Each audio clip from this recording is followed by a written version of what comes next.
the disappointment and the amount of time I put into the Tea Party was devastating to me on a personal level, and also on a level of my involvement as a citizen.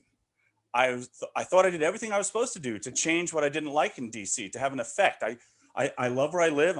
I live in Carroll County, Maryland. I raised my family there. I run my very small business there. I'm very happy with, I interact with the commissioners in Carroll County. I interact with the town mayor. I interact with my state legislators. I feel like I have a say. I spent all this energy. I made phone calls. I organized events. I went down to DC. I did all this stuff that I should have been at home spending time with my kids. And I was part of this Tea Party movement. And I was like, okay, we're gonna make a change. We're gonna have something that'll push back against this growing monster of control that's inside that beltway down in DC. And as we all know, nothing changed. Nothing happened. And I was incredibly distraught to the point of the verge of depression.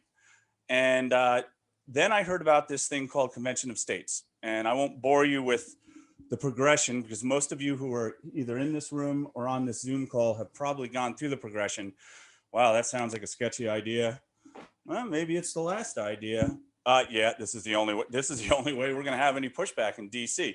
And that is the way I envision Convention of States. It's actually, the framers put a valve in there that we can actually access and pull when we need to. It's like a break glass moment, where when there's too much power centralized, there was a way to bypass that power to make changes. And that's really all Convention of States is.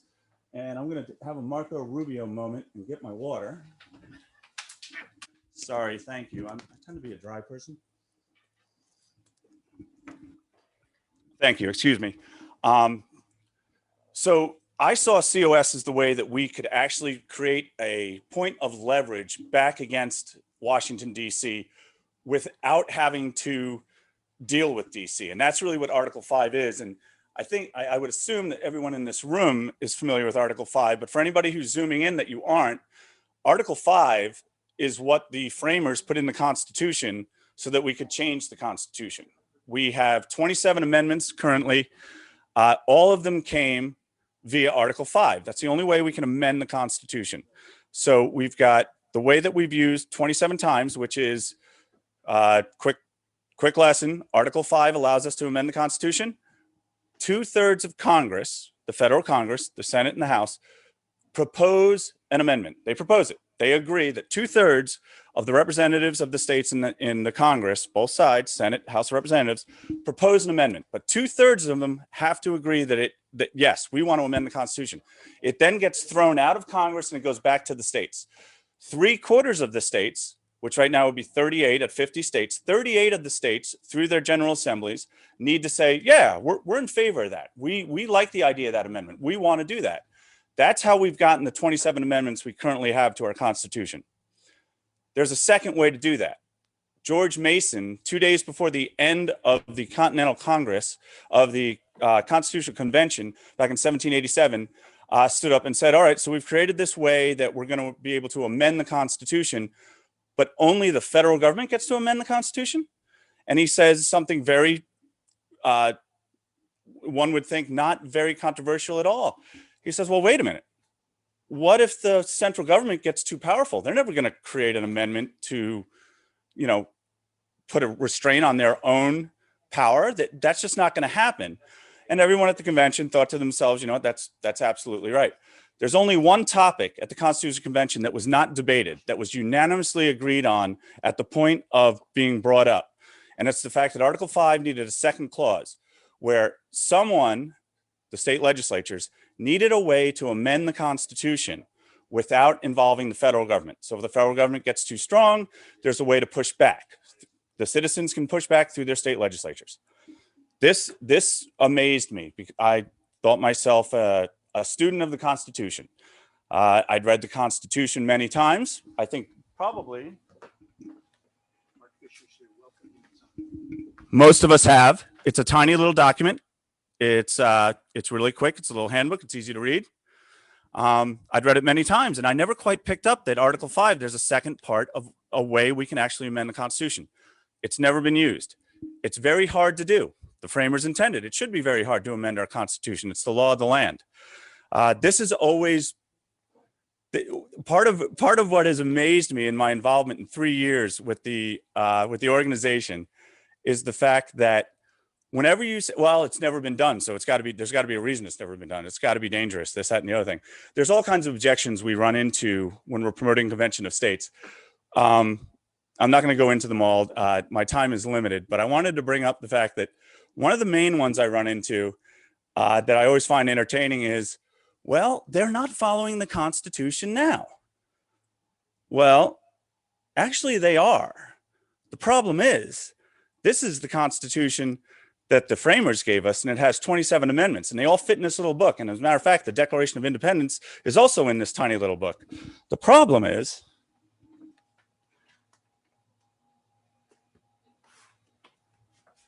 this is the Constitution that is being followed by our federal government. It is a 12-pound, 3,000 plus behemoth filled with every court case that has happened at the Supreme Court level since our founding. That is what we need to pull in and restrain. So if anyone ever tells you when you're talking about a Convention of States that we, well, they're not following the Constitution now, they're not going to, there's no way that a Convention of States are going to let that happen. Technically, they're following the Constitution. They're not following the Constitution as the framers envisioned it, but they are following the Constitution as it is now known. And that's what we want to put the limits on. We want to tie that back in. We want to put it back in the box. And that's why I'm part of Convention of States. That's why I spend my time. I'm not sure how much more time I am supposed to spend. I believe we had a special guest arrive. Bob, would you like to come and say a few more? All right. So fine. Excuse me. I got it. In conclusion, I want to thank everyone that's here. Thank you very much. I want to thank everyone that's on this Zoom call. It is greatly appreciated that you've taken time out of your day to sit and listen to us and be part of this movement. One last request I have. We have been inundated with volunteer requests. The team is growing. It's triple this, as C said, it's triple the size that it was. We are onboarding new volunteers left and right. You don't need to be an expert at anything. If you're willing to spend time with this team, we will get you involved. If you've actually filled out that volunteer form, or you filled out a leadership role on conventionofstates.com and you haven't heard from a Maryland person yet, give us a couple days. We will get back to you. We are just inundated with volunteer requests, and I can't thank you enough for that. I mean, it is thoroughly honoring to have so many people wanting to get involved. So this is Bob Betts. Everyone welcome, please, Bob Betts.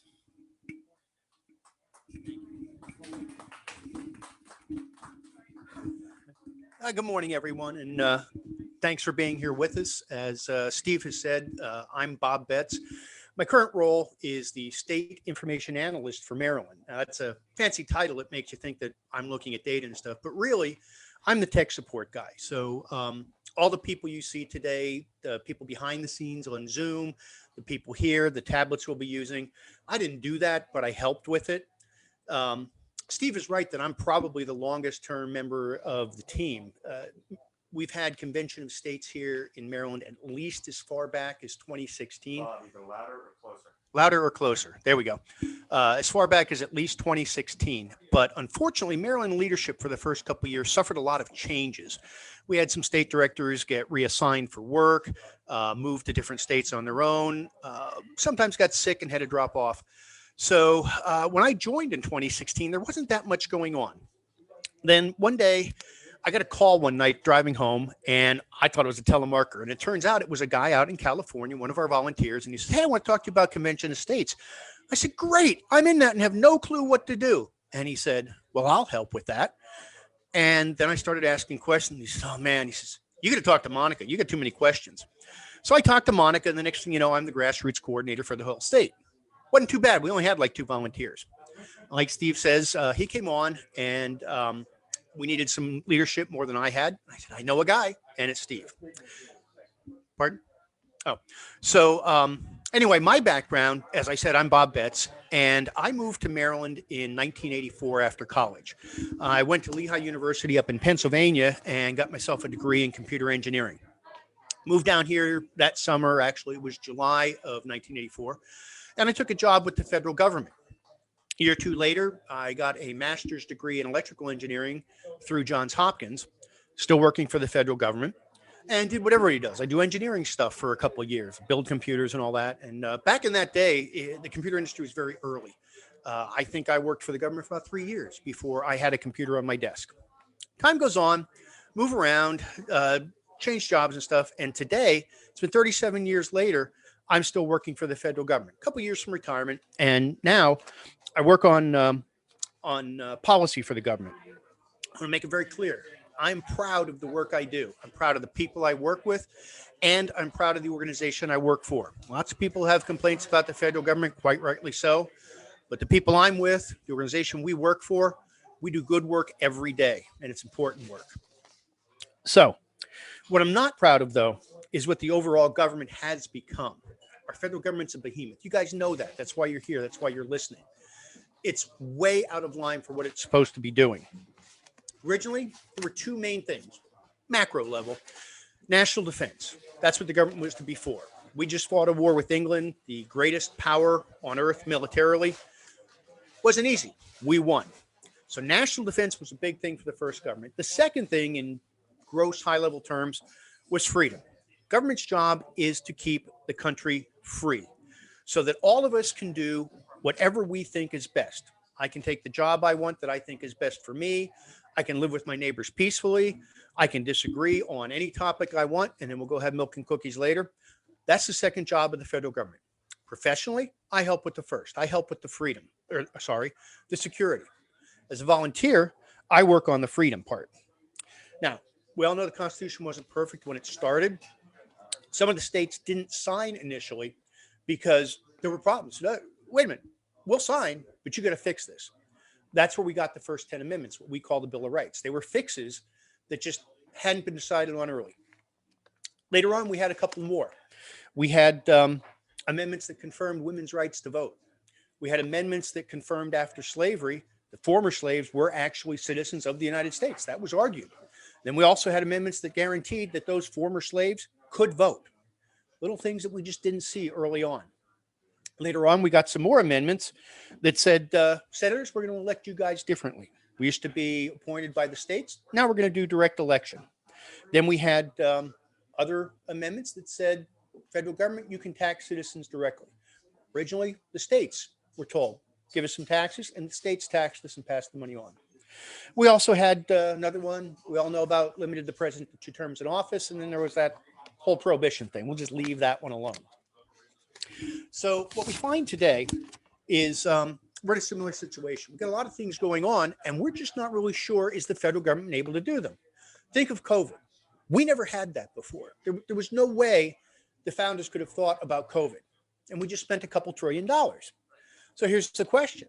Good idea or bad idea, depending what you think, was the federal government authorized to do that?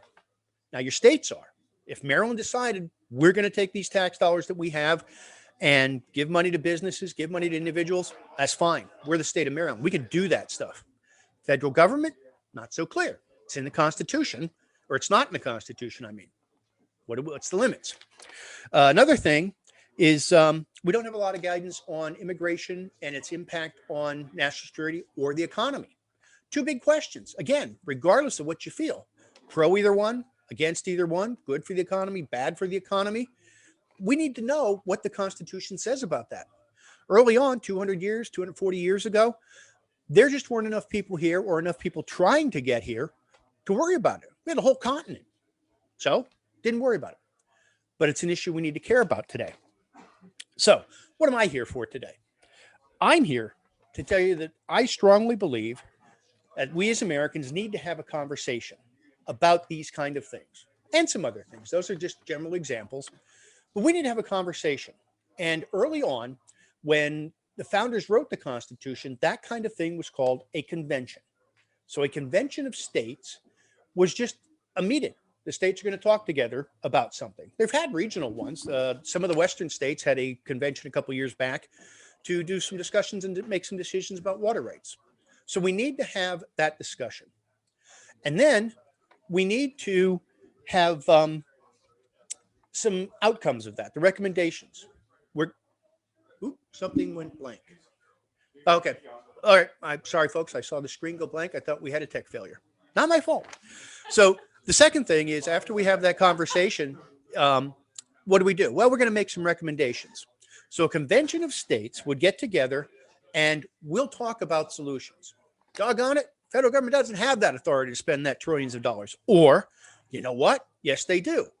So how do we fix the Constitution? We make a recommendation and say, guys, I think we ought to put something in the Constitution that says this: balanced budget amendment, except for emergencies, something, whatever it is.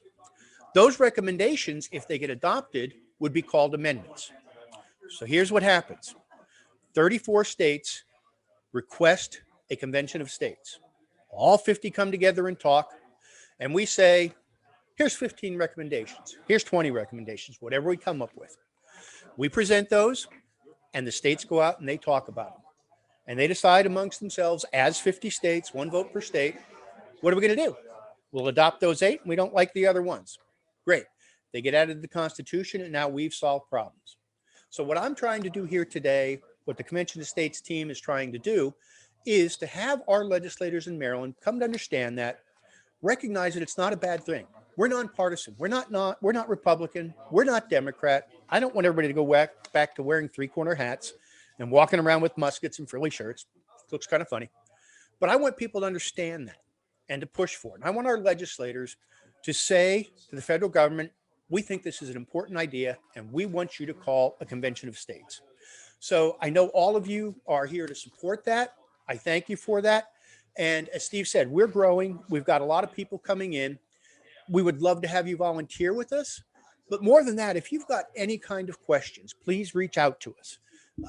Our number one, even more important than passing the resolution, our number one goal is to create a large grassroots group of self-governing activists.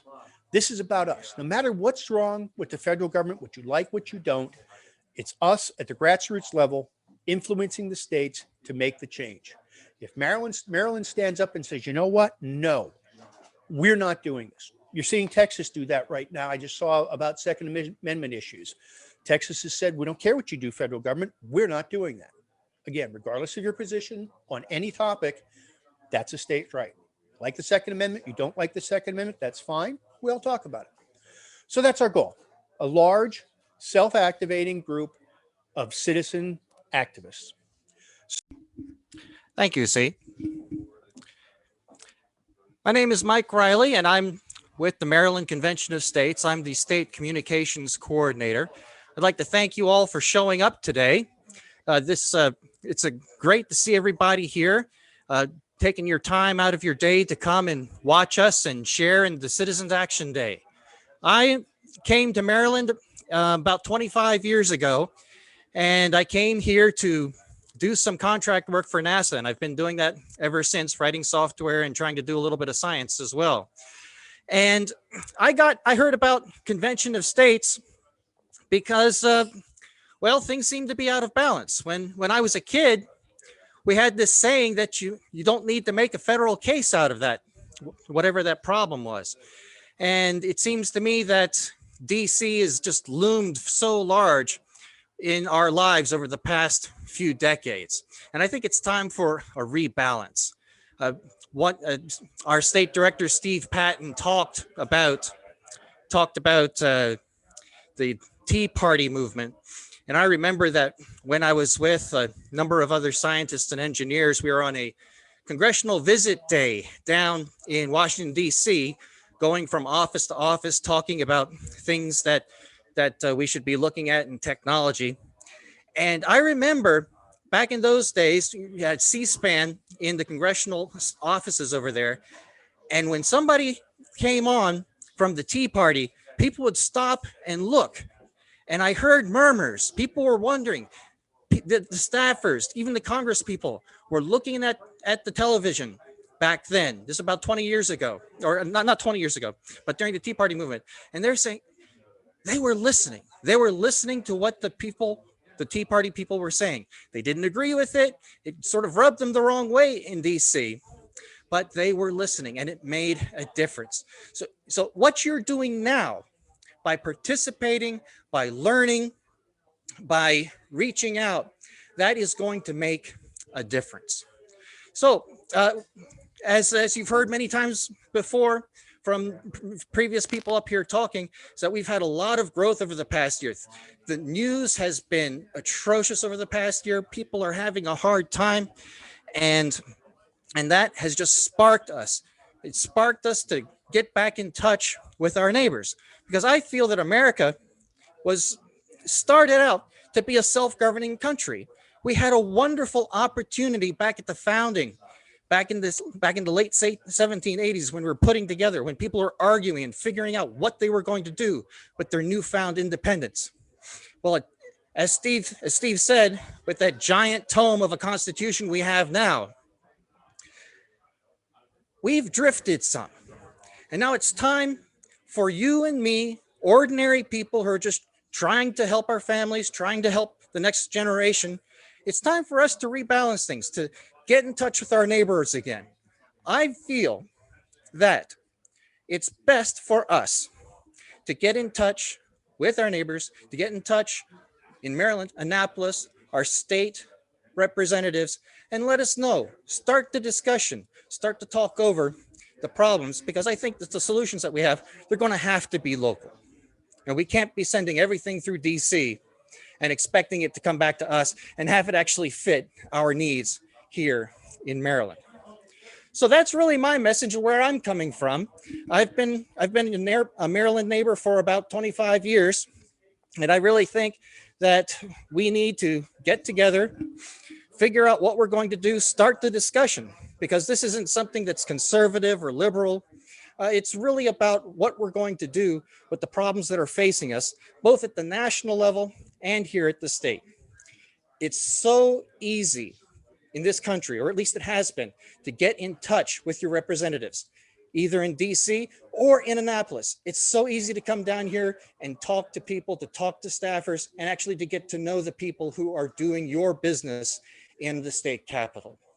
So get involved, contact us, we'll help you learn the ropes, and we'll actually give you what you need to know in order to support the Convention of States so that we can rebalance what's going on with us. And our next, I'm running out. So with that, I am ready to pass the control of the mic back to C. Harrison. Thank you so much for attending today. Thank you. Hello, appreciate all of you out there. And appreciate being here and the opportunity to be able to give a different perspective. My family came here in 1632. We were a part of the Green Mountain Boys that fought the first revolution in 1776. I've enjoyed my peace and quiet. I come from 7 generations of pastors, and you know, at this time when we're seeing situations out there where the federal government is taking hundreds of millions of dollars and giving it to foreign entities, when we've got a $30 trillion tax deficit, when teachers are and their unions are deciphering what our kids should or shouldn't be educated on. Other items, free speech and thoughts are being censored. Pretense of a intelligence officer with a Chinese a spy. You know, there's so many different things that are out there that I think all of us are concerned about. And you know, right now, I'm trying to do that with my pen and my voice, far knowing that other options are what our forefathers decided on. It's important through Article 5 that we create some principles again in our nation. And, you know, we also know the other side and other individuals. I was raised a Democrat. I've seen both sides. I've experienced both sides. At the end of the day, we need to set some principles back in place for our kids, ensure the fact that they have the same opportunities that we did, not by dictators, not by legislation or governing powers that decide who or what they become, but because of their own hard work, but because of their own appreciation and affinity for what we hold dear to. We can't lose that. And they're willing to burn down small businesses. They're willing to do things in order to be able to push something forward. You know, this is our voice. It's our time. We need action, and we need action with us. Reaching out to an individual or individuals after this, making sure that representatives like Mark Fisher are embraced, that are taking a bold step here. to make sure that we all have the rights that we deserve, and that the Constitution inherently is about the people and not about the individuals that are running it. So, I appreciate the opportunity. I'll give the mic back to you. Thank you so much. Hope everyone's doing well out there. Thank you. So I think that I had told you, I've known Mark Fisher since my son, who's now 23, was 5. Both of our youngest children went to school together, so I've known him longer than he was legislating. I know how he makes gingerbread houses and pretty much everything there is to know that a family can know about another family. He is a very dear man with a lovely family, really in Calvert County, Southern Maryland. He's trying to do the right thing. He has his own business. But I want to give you a little flavor for what this man is really about when it comes to doing his job here in Annapolis. We sent out an invitation to all of the legislators to join us here today, whether online or in person. We have sent out about 75, no, not we, you all have sent out about 7,500 communications to legislators in Annapolis over the last 3 weeks. We've also sent out individual packages to each legislator over the last couple of weeks. This is a grassroots organization. This is what we do at night on the weekends. And so I believe that our call to action for you all here and the rest of the constituents in Maryland that have supported this resolution have really come off the charts and communicated your voice in Annapolis. So between 5,000 and 7,500 emails, phone calls, and text messages has been delivered to Annapolis in the last couple of weeks. You have been heard. And when we sent out the invitation to legislators to join us here, we knew it was going to be difficult because of the restrictions in gatherings. But there are very few that actually RSVP'd to be here today. When this was sent out last week, the first response that we received was from the Senator Ferguson's office, from his chief of staff. And he wrote to Steve Patton and said, "I received your invite from 2 members of the Senate and am writing to urge you to cancel. In the midst of a pandemic, we have actively discouraged members and staff from attending any events and are not hosting events off campus. We will be actively discouraging senators and staff from attending this and all other events in the interest of public health. It does no good for your organization to be known as the one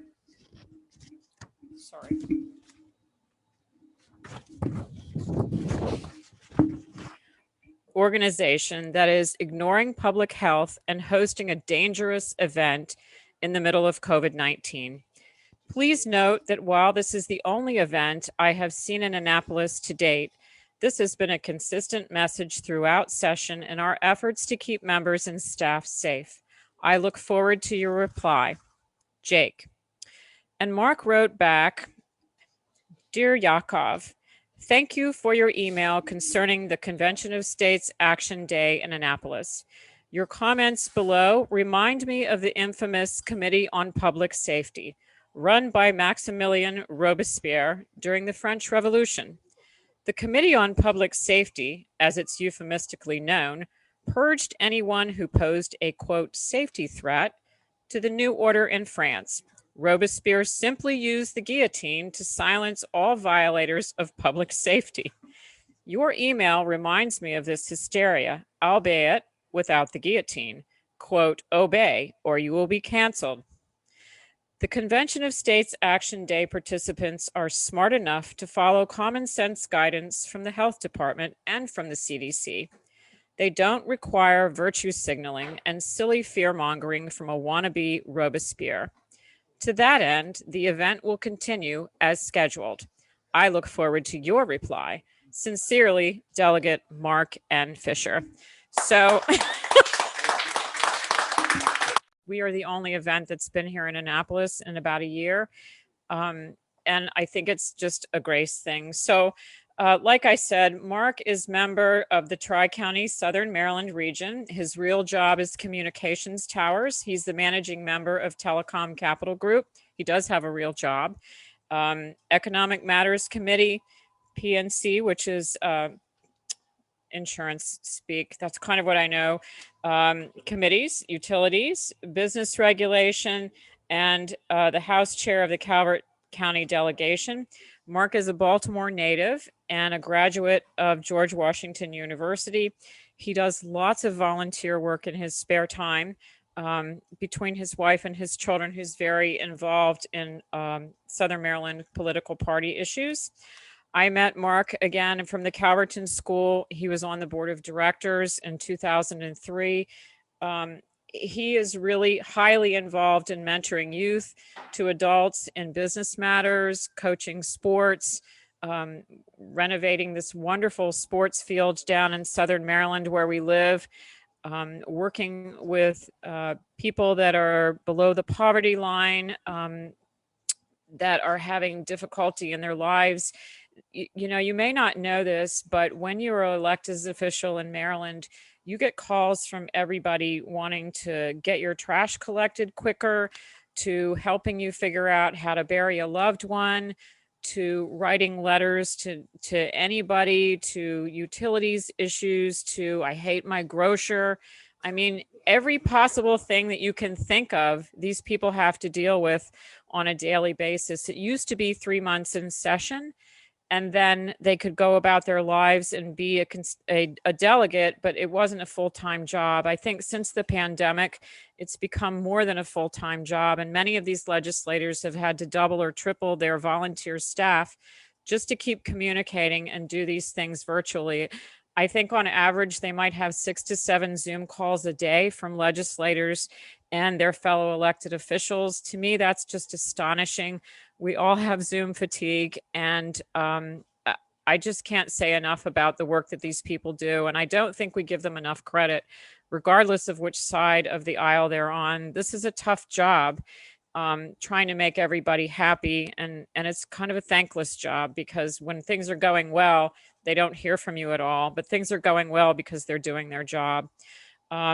One last thing I'll say about Mark is he has a very successful podcast called Mark and the Millennials, which you can access through any of your podcast. I don't know all of the proper names for that. I'm sure that Mark will tell you, but you should download it and listen to it. It's funny. It's informative. It's a little, I don't want to say. It's interesting. Let's just say he has an interesting take. He's unafraid and unashamed to talk about issues that matter to you. Capitalism, free speech, free commerce. This is what Mark is all about. Loving his family and protecting families in Calvert County. I just couldn't be more honored to be his friend. And I'm going to cry. No. No, I'm not. But here's Mark. Thank you. Thank you, C. So, thank you everybody for having me at COS. Especially I want to thank C. Harrison and Stephen Patton, who run this great organization, and all of the volunteers here in the state of Maryland who, and believe me, they are volunteers who run this great organization to try to bring our country back to a constitutional republic, which is what really this organization is all about. So I was just looking online, and one of the areas of my background in education is economics, right? Guess what? Our GDP in the United States of America now, and our debt to GDP now exceeds 100%. You know what that means? It means we owe more money than our entire gross national product. And we have let that happen. We, the people, have let that happen. We've let that happen at the federal level because the federal government, of course, uses its spending leverage to coerce states into accepting new laws and new monies. And in order to be able to get that money, you have to accept, of course, the concept of more spending thereafter. So there's no greater example than, of course, public education, right? K-12 education. In Maryland, for the most part, children are still learning from home. And yet, of course, everybody, including the CDC, the director of the CDC, and including Dr. Fauci himself, believes that people should be back in the classroom. Yet, what do we see happening? We see so many individuals who are suffering because they're not back in the classroom because of why? Big government, right? We have a top-down mentality for public education in this state, but also at the federal level too, where the federal government is actually telling our children what they should be learning in the classroom, rather than having a parent-driven and a child-driven model. And that's exactly what we need in this country, of course. But don't just look at the federal debt. Look at, and of course, is a huge issue for COS, which I'm just a huge fan of this, and that is term limits. What better example, if you live in the state of Maryland, than to look at Congressman Steny Hoyer? He's the House Majority Leader. And he is what? He's been in office for more than 50 years. For more than 50 years. He actually started in office right here in Annapolis at the Maryland State Senate. He was State Senate President, and then he moved on to Congress, and he moved up into leadership. But he's been in office now cumulatively for more than 50 years. The man is 81 years old. I don't disparage people who are still in the workforce when they're older. I actually think that's great. But the founding fathers didn't have an idea that this would be a full-time job and it would be a full-time career. The idea was this would not be a full-time job and it would not be a career, that you would go into government and you would serve for a couple of terms and you would learn about what needs to be learned and help with your unique experiences from your work back home that you did. You'd bring that to government, and then what would you do? You would then move to the next job in government, or you would go back home and let the next person come in, but not anymore. Not anymore, because there's way too much money in government. Because look, Joe Biden is a great example. I'm not going to just pick on Democrats. I'm going to pick on Republicans too. How is it possible?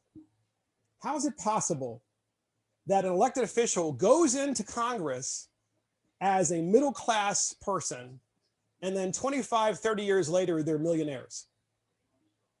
It's just not possible, and it doesn't look right, and it doesn't feel right. We see that with the current president of the United States. He has multiple houses. He's been in office now.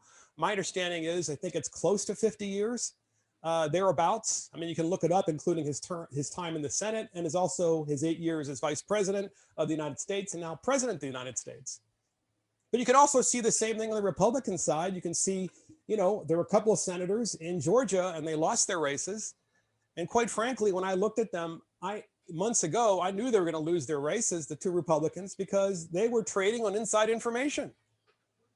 They were trading on inside information with Wall Street. And of course, you know, they went in front of everybody and said, oh, no, we didn't do that. But I'm convinced that's why they lost. And they should have lost because of it. And there are so few of us who are willing to stand up and talk about these fundamental issues of government, about how it has just gotten so big, so out of control, how people are enriching themselves. I mean, Bill and Hillary Clinton, right? How did Bill and Hillary Clinton from Arkansas translate their jobs in Arkansas to now a fortune in the neighborhood of $250 to $500 million, thereabouts? And that's very accurate, by the way. How did that happen? How did we, the people, let that happen? And this organization, COS is here as the pioneer in the United States organization to bring this country back to a constitutional republic, to impose term limits, to stop the federal overreach, among many other things. So let me give you a great example of federal overreach. Right now, in the United States of America, if you want to invest in renewable energy, the only reason why you would probably do it is because there are these massive federal tax breaks that are in place. In other words, you can use your money that you made from last year that you would normally be paying taxes on and invested it in renewable energy. And you know what ends up happening? You don't pay taxes. So why does that matter? It matters because if you watch the news in the last 24 hours, you'll see how the federal government has entirely messed up the energy sector by encouraging people to invest their money, which you might say is taxpayer money, but it's guaranteed by the federal government because you're foregoing taxes, into things like wind turbines in Texas, which did what? They just froze up. They just froze up. And Texas has 25% of their electricity on the grid from wind turbines. That investment would never have been made but for the federal government coercing Wall Street and so many other wealthy investors to invest in this tax shelter known as wind turbines that now have left some people dead in Texas because they don't have heat. We don't need the federal government to tell us what kind of heat and what kind of cooling and what kind of electricity that we want to buy. We just want, for me, when I turn that switch on, I just want it to work, right? I mean, that's enough for me. But if you want to talk about clean energy, well, then let's let the market decide. Nuclear energy is clean energy. It produces no CO2 emissions whatsoever. But the federal government doesn't want to do that. Instead, it's all about this shell game where you enrich your donors. And those donors, of course, on one side would be the donors who profit from solar farms and from wind farms. And I'm sure if you saw the news recently, and I'm actually on this committee that deals with the subject matter. So of course, thousands and thousands of migratory birds are killed every year by wind turbines. And then we see the fact that the grid was shut down in Texas, right now. Now think about this, ladies and gentlemen, COS. We are the richest country on planet Earth. Texas is one of the most abundant states for energy on planet Earth. And yet its grid failed because of the federal government basically making it impossible for people to make rational decisions at the local level and the state level to keep the people safe. And that is the fundamental job of the federal government, is to keep us safe, right? To have a military to keep us safe from foreign powers, but of course, foreign enemies, both domestic and foreign. But in addition to that, of course, basic services like utilities to make sure that they function properly. And that is, to me, there's no greater example than that most recent example of the Texas grid failing in one of the nation's most richest oil and natural gas fields, not to mention one of the richest and most abundant in the world. And so here's what's interesting. Texas is run by Republicans, right? They let that happen. So this is not necessarily, as I've said before, and Stephen said this to me many times, and he's so right, Stephen Patton, this is not just a Democrat or Republican thing, right? You got Republicans who are buying into this stuff, this renewable energy, federal government coercion stuff. And what are they doing? They're buying into it in Texas, and they've wrecked the grid. So now they're going to be spending years, these Republicans who run Texas, Republicans control the legislature in Texas, they control the governor's house in Texas, and yet they let this happen. And they have controlled it for many years. So we see this on both sides. Without question, we see this on both sides. And we also want to make sure that federalism is restored to our Constitution. You know, the idea that the states are supreme in the United States and that the local governments and the state governments tell us and allow the people to tell them what we want done. Let me just give a great example of this, right? Right now, there's a bill in Congress. It's the latest stimulus bill that has not yet passed, that Joe Biden wants passed, and it has in it, among other things, $350 billion of unrestricted money for states. In other words, it would be a transfer from all taxpayers nationwide to states based on their populations. And guess which states have high populations and completely and utterly mismanage their budgets? The blue states, New York, California, Illinois. So President Biden wants $350 billion to be transferred to the states, the 50 states, but disproportionately to those states that have been mismanaging their budgets. And all it's going to do is encourage them to continue to do more of that. And we wonder why debt to GDP is at 100% plus, because we're just allowing this to happen. So that's just at the federal level. And then, of course, federalism naturally is the whole idea that when you don't like the state that you're living in, you have an opportunity to move to another state. So think about that, right? So right now, of course, one of the hot states to move to, probably, you know, literally hot, as well as figuratively, would be Florida. I mean, who wouldn't want to move to Florida right now? Because if you live in a high tax state, or if you live in a state that's shut down, of course, because you have a lockdown governor, then you might really seriously consider going to a state that is a free state. One such free state would be Florida. Another, of course, is Texas, although, of course, Texas have naturally just got this incredibly bad news about the grid being shut down. So it does make you wonder, about how brilliant these leaders are in these states. But the fact of the matter is we have 50 state incubators. That is what the founding fathers wanted us to understand. 50 incubators. We have incubators. We go to those incubators and we say, you know what? I don't like New York State because their governor was such an idiot that he put COVID patients in with the nursing home patients and literally committed, I don't know. I mean, to me, it looks like he killed a bunch of people in New York State. And if it were me and I'm getting older, I'd think to myself, you know what? I might want to leave New York State and go to another state. But that is not what the federal officials want. Increasingly, both Republicans and Democrats at the federal level want the United States to be uniform. They want all the states to be the same. They want there to be a uniform wage in all the states. They don't want differences. They don't want any kind of unique qualities of individual states. And that, of course, is antithetical to federalism, which is what the founding fathers wanted. I don't want to go to Alabama and find that it's going to be exactly like the state of Maryland.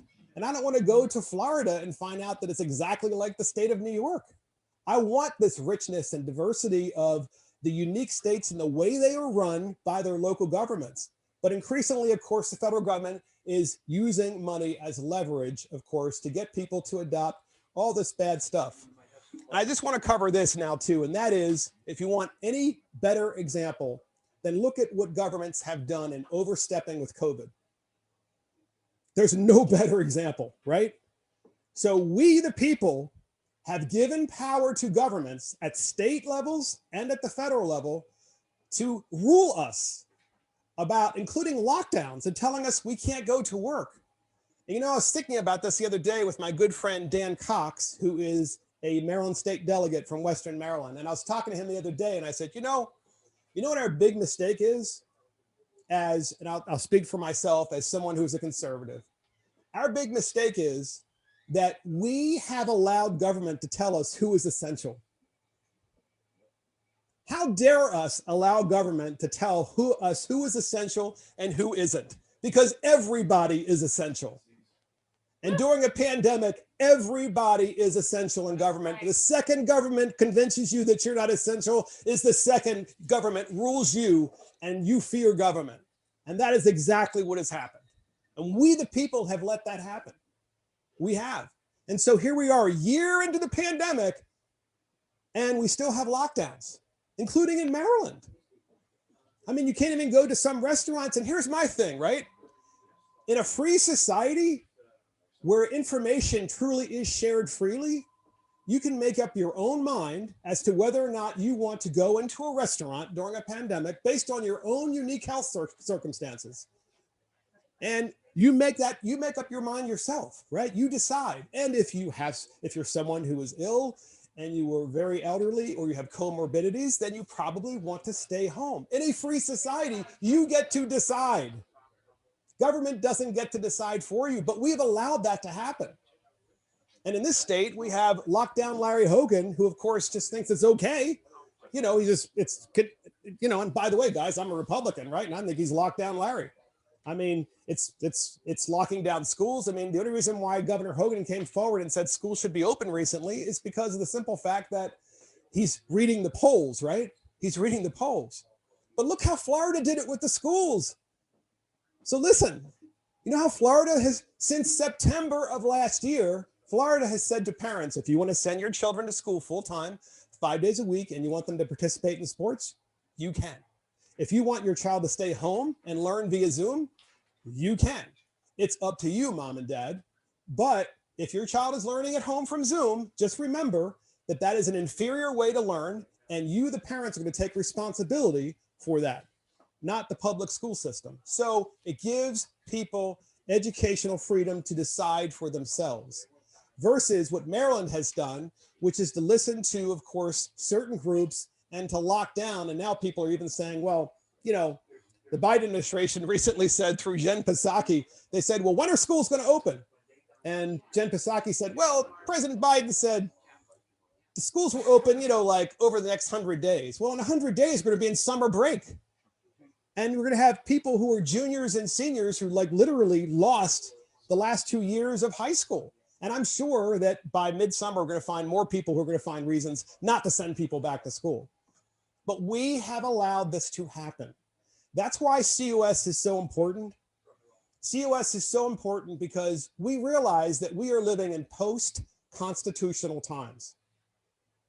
Post-constitutional times, where we have two parties at the federal level and many in the state level too, quite frankly, who do not believe in the Constitution of the United States.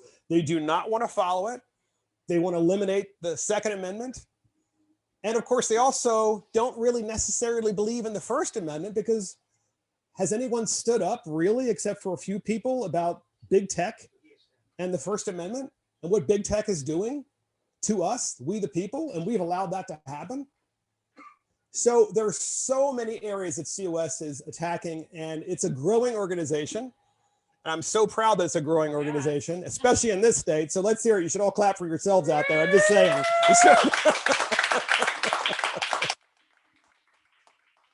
And so I just want to thank everybody for having me. I just want you to know, when I got into government, I really thought that I would come to Annapolis, and of course I was very naive, and I thought, wow, it's going to be easy, right? It's going to be really easy to do the right thing. And it's really interesting because I will have colleagues on the other side of the aisle say, you know what, Mark, you know what? You always vote red. Like, you know, red means I'm voting against something. I'm like, yeah, but for me, my idea of government is a limited government, right? A government that is truly limited. And if I really believe that, then that is the way I'm going to vote. And that is the way I vote. So proof in point. On our podcast, Mark and the Millennials, so I'm going to do the shameless plug. On Mark and the Millennials, our podcast, which is free, of course, it always will be free on Spotify, YouTube, iTunes, et cetera. We have occasionally what we call the dumbest bill in America. It's a series. And in the dumbest bill of America, we choose a bill from a state legislature or a city council or the federal government. And we essentially talk about the bill and talk about how stupid it is and how unnecessary it is, because that is what's happening. We have the federal and state and local governments that are trying to micromanage every aspect of human life by passing bills. And if that's really what you believe, if you really believe that you feel safer because government is passing a bill, or executive orders, right? Talk about overreaching. The executive orders, right? I mean, by the way, wasn't that a king? Isn't that what kings did? They were called decrees, right? I signed this decree. It's an executive order. And by the way, Trump did it too, and Biden did it as well. So it's on both sides. But on our Dumbest Bill in America series, we talk about a really stupid bill that's somewhere in America. And I'll give you an example. There was a state senator in Illinois. Her name's Laura Fine. And Laura Fine put a bill in to ban leaf blowers, right? So she doesn't like leaf blowers. So look, you might not like leaf blowers either. But can you imagine running for state senate in the state of Illinois, and you're like, you know what my priority is this year? I'm going to ban leaf blowers. It's so ridiculous, right? We also have a city councilwoman in Minneapolis, Minnesota, who last year passed a bill to ban drive-thrus. So she literally banned drive-thrus. Now, of course, if you've ever been to Minneapolis, Minnesota, you realize it's really cold there. So people like drive-thrus because when it's winter, like 8 months a year there, you're really cold and you don't necessarily want to get out of your car and go inside. So these are just a couple of silly examples. We have a Republican here in Maryland who passed a bill. You guys will love this. He passed a bill to make it a fine. Initially, it was a criminal fine. To release balloons with helium. To release balloons. Think about that, right? So my government is micromanaging. I mean, can you imagine? What did you do this year, state delegate? Oh, I passed a bill to make it illegal to release balloons. So now we're going to hire the balloon police and go around and write tickets out to everybody. So this is the kind of nonsense. And by the way, this is a colleague on my side of the aisle. This is the kind of nonsense that these people are doing. They're trying to micromanage every aspect of human life. And when you do that, the first thing that should come to your mind is, hey, the founding fathers wanted limited government. They don't want you telling us whether or not we can release balloons. I mean, we can kind of figure that out, right? I think that, it's not really hard. And they don't want to tell us that we can or can't use, I don't know, leaf blowers. I mean, what is another one? Huh? Yeah, the exit tax. So you like this. So California is one of my favorites, by the way.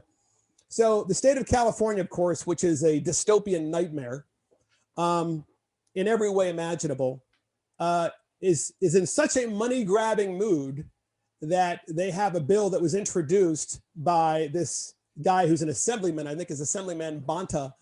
And Assemblyman Bonta in California put a bill in to make you pay an exit tax if you left the state of California. So can you imagine, right? So you leave California, and what his bill says is when you move from California to Texas, you still have to pay an income tax to California for 10 years, even after you've left. Now, obviously, that is unconstitutional. But what does that tell you about the mentality of elected officials who put those kinds of bills in? What does that tell you? The mentality is that they think that they should control every human aspect of life, and they try to justify their existence in public office by passing such bills. And guess what? More often than not, they succeed. And we realize that we are less free tomorrow than we were today as a result of it. And I've said it every time we in Annapolis that we're here. When the state legislature meets for 90 days, you are not safe. Freedom is not safe. The Bill of Rights is not safe. The Constitution is not safe. And so I just want to thank all of the COS people. I want to thank Stephen Patton. I want to thank C. Harrison. I want to thank all the volunteers for being here. And I would be more than happy to take questions. Thank you so much for having me. I appreciate it. Thank you.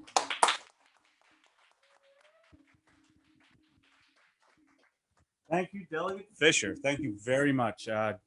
Delegate Fisher is a true champion of the COS cause here in Maryland.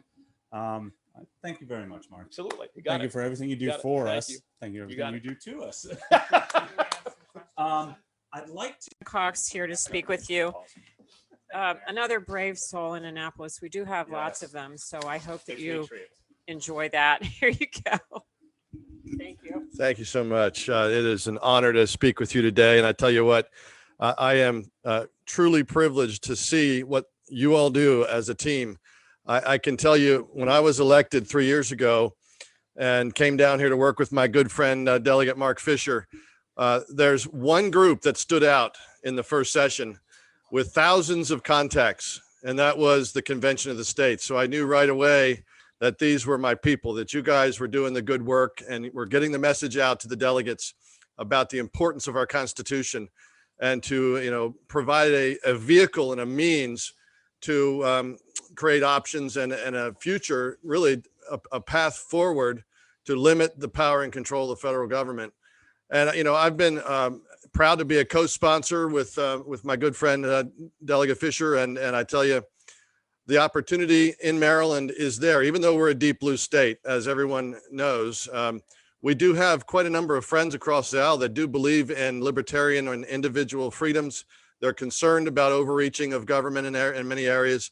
And I personally think with the recent draconian and unconstitutional lockdowns that have occurred, everything from locking us in our homes to shutting down churches and businesses, destroying our livelihoods and our right to provide for our own families, that there's going to be a groundswell from that alone, that will be people joining the recognition and awakening of the importance of our Constitution and the importance of the involvement of each one of us in making sure the policy happens.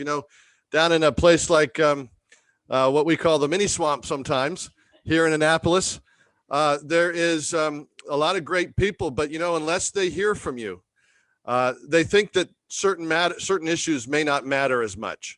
And I've seen that happen firsthand. I've been involved in politics most of my life. I've worked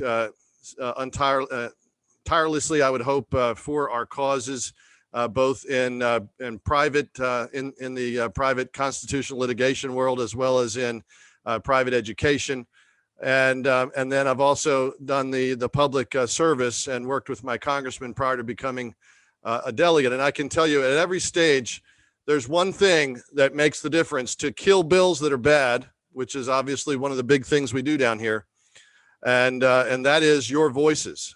When something comes on the radar screen and 1,000 people email and call, it doesn't matter. The bluest of the blue friend of ours across the aisle will come over and shake our hands and say, what's going on here? This is, this is raising the concern here. There's so many people contacting my office.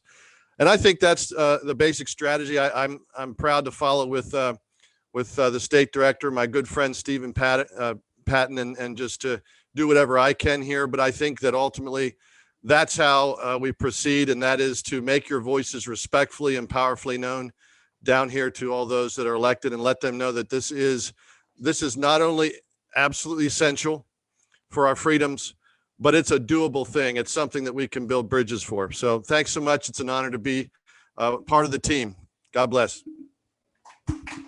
It is going well. How are you, Senator Reedy? It's very nice to see you. Nice to see you. This is Senator Reedy. Senator Reedy is a supporter of Convention of States.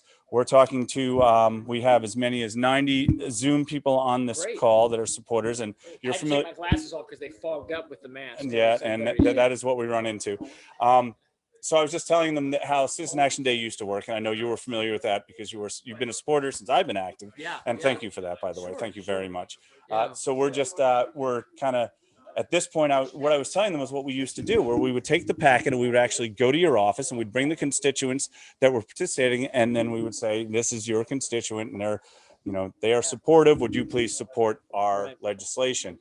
So it's kind of different this year with Zoom. We're going to try to do that.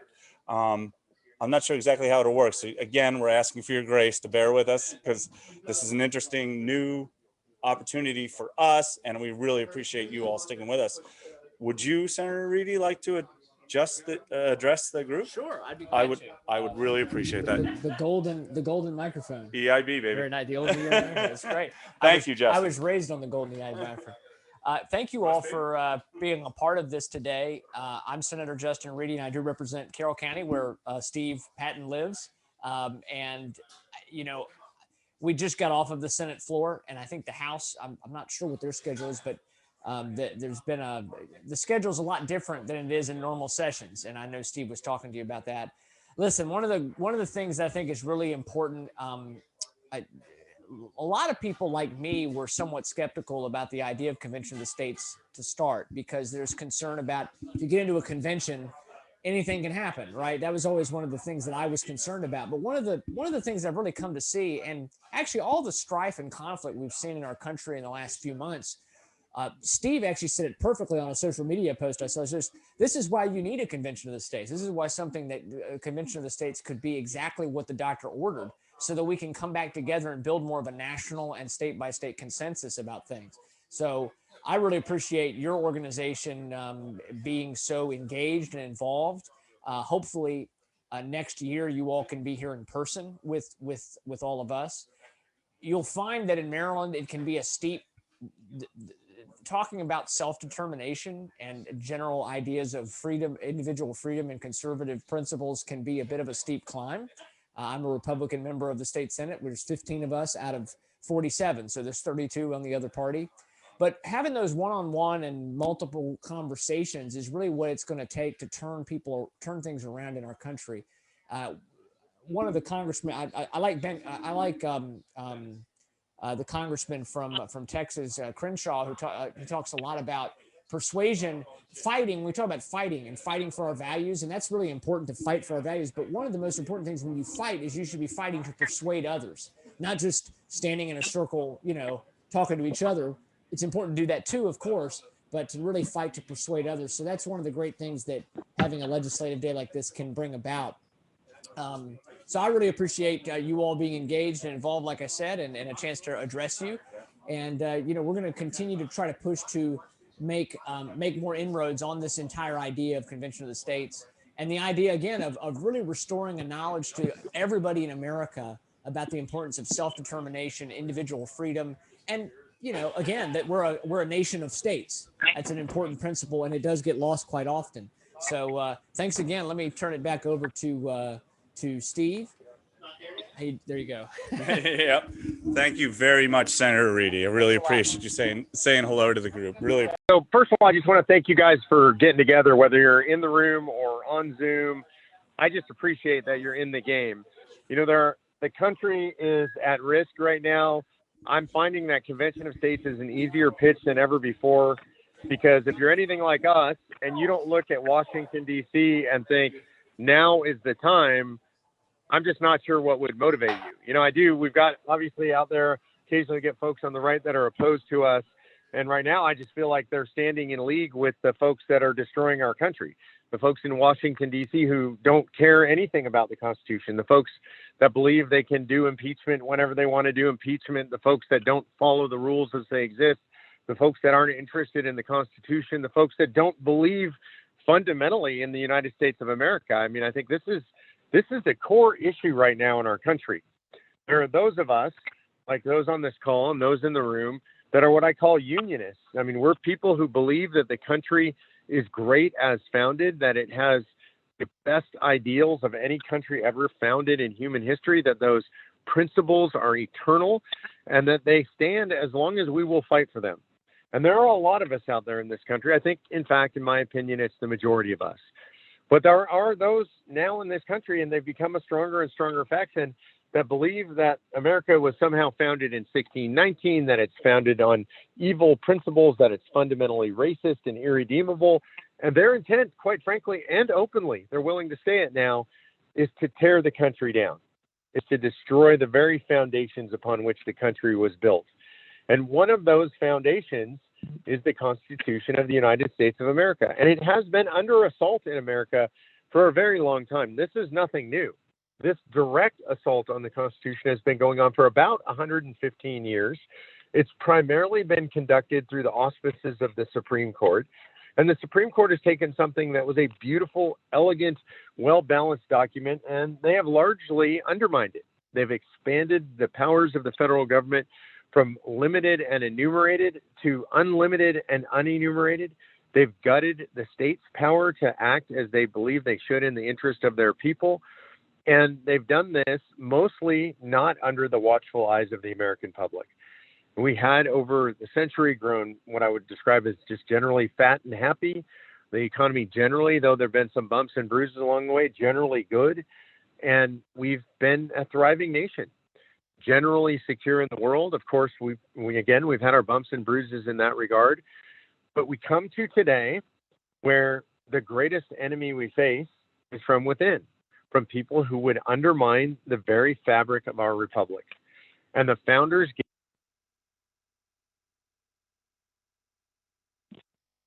get to the point where the federal government becomes tyranny. That government is not going to propose amendments to restrain its own tyranny. In fact, no tyranny in the history of humankind ever has. And so they gave us the power to do this.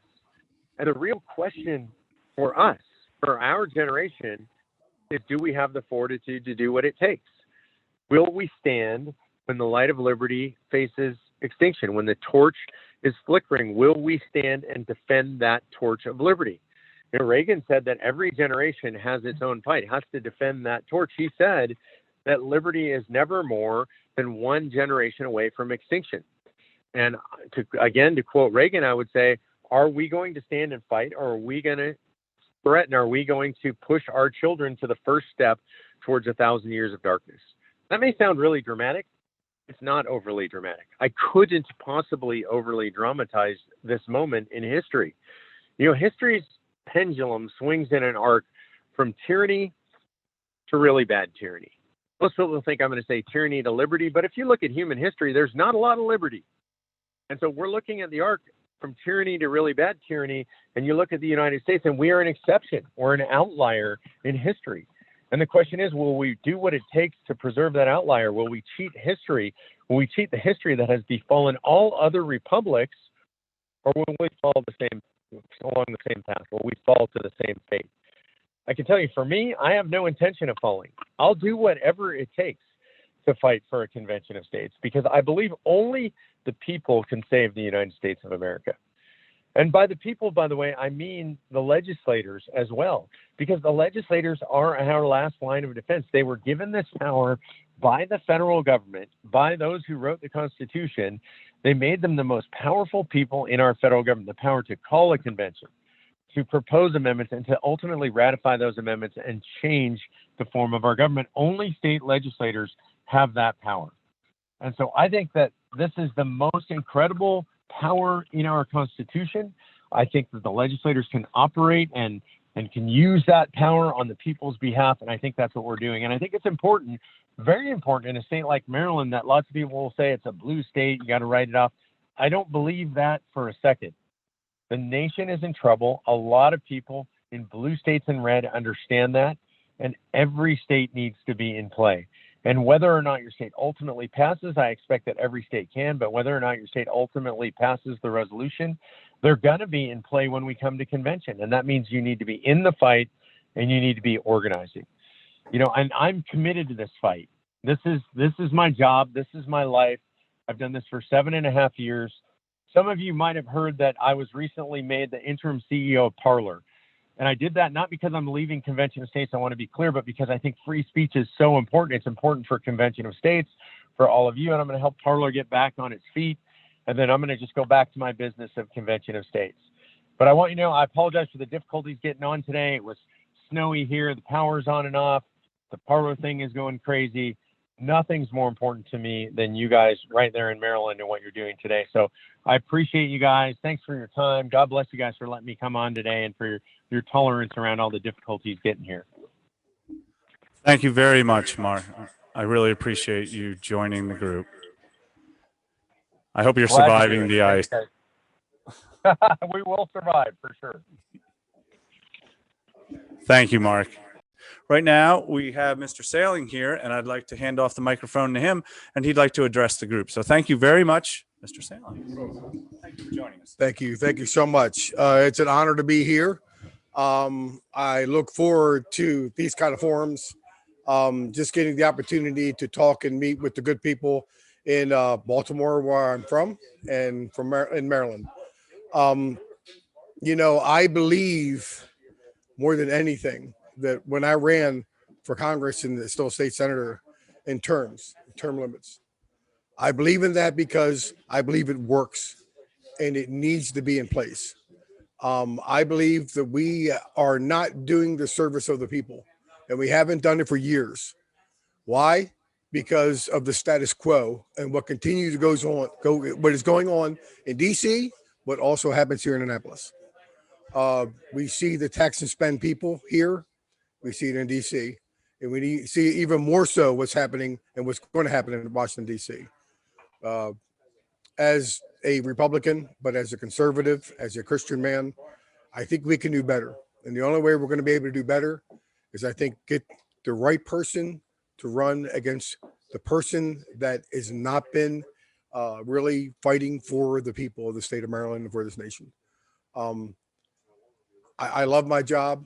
The reason why I love my job is I want to continue to fight for my constituents. And I can fight for them in a 6th district, but I'm a state senator. So a lot of things I do, I fight for the state of Maryland. And I represent them in ways that I know that I can do and try my best to make a difference. Again, if there's anything I can do or anything that I can possibly put in a bill form in law that will make the change for the better for this state, I want to do that. And everybody knows my office has always been open to anybody and everybody in the state. And if you have any concerns, if you have any questions, if you have anything of importance that you believe that are not being answered, that need to be answered, you know, I'm an open door. So I want to thank you for this opportunity. And I just hope and pray more than anything that we can do better for our businesses, small and big, that we can do better for our constituents, and we can put in laws that make sense, that make the better for the people and a betterment for our country. Thank you. Asia, and I'm here on behalf of Delegate Sid Saab. I just wanted to share a few words on his behalf and how he supports the idea of an Article 5 convention and has met with the Convention of State Leaders before. Like many of you, he believes that we need to limit federal government overreach into state affairs, impose fiscal restraints on the federal government, and we need term limits on Congress and federal officials. The Convention of States resolution correctly interprets how our founders of our Constitution empowered state legislatures to be guardians of liberty against future abuses of power by the federal government, and we should rightfully be concerned as they continue to add to our nation's debt. We know that this issue has been presented repeatedly in recent years, but needs concurrence out of our Democratic leadership who hold a supermajority to gain any traction. They haven't allowed it to come to a vote so far, but we'll keep trying. Thank you all for hosting and putting on a wonderful buffet. I want to again thank everyone. When I started to tell you earlier about the way Convention of Citizen Action Day for us would typically work, where we would after we heard from everyone, we would break off into groups, and we would actually visit legislators' offices, and we were going to try to do that via Zoom with breakout rooms and have you be able to interact individually with any legislators that were here. You've heard from all the legislators that were able to come. We had some staffers from legislators' offices that when the legislator couldn't come, the staffer comes, which is a success. We consider that a success. We're in the citizen activism. We're in the relationship business. Excuse me. We build relationships. So if you can get time with a staffer, that's great. Unfortunately, the staffers do not want to actually Zoom with anyone, with constituents. They would rather have the actual legislator do it. So at this point, we really don't have anybody left that hasn't already addressed you as far as legislators are. We had more than you heard from. They came in and they popped out. So I'd like to say thank you very much. We will definitely share the recording of this. If you weren't able to hear the entire thing or watch the entire thing, that will be shared with you as long as you were registered. And even if you registered after the fact, we'll make sure that you get a link to be able to watch what went on. I do apologize that the technology has been kind of like sketchy, and I'm not sure if you were able to hear us the entire time and what was going on, but the breakout room kind of like interacting with your legislator thing is not really going to work because we're already almost at 2 o'clock, and I didn't realize that. And the legislators have actually been called back to their committee meetings. And luckily you got to hear from some legislators directly, and hopefully some of you who are on this call were, they are your legislators that you hear from, Senator Saling, Senator Reedy, and Delegate Fisher, obviously, and Delegate Cox. And then there were staffers from multiple other legislators in the room as well. But like I said, they don't necessarily want to interact over Zoom directly because they have schedules that they're trying to keep to. So what I'm going to say at this point is thank you. And thank you more than I can express. This has been a very interesting day for the team, for the entire Convention of the States team. Get us all up here. Come on, y'all. Come on. Yeah, Camera's right there.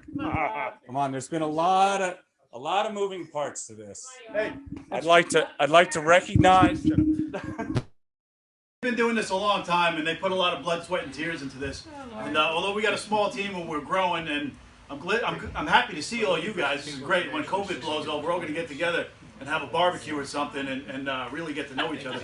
But this is going somewhere. Whether it goes anywhere in Maryland, we'll see. But it's going to happen at some point. But thank you for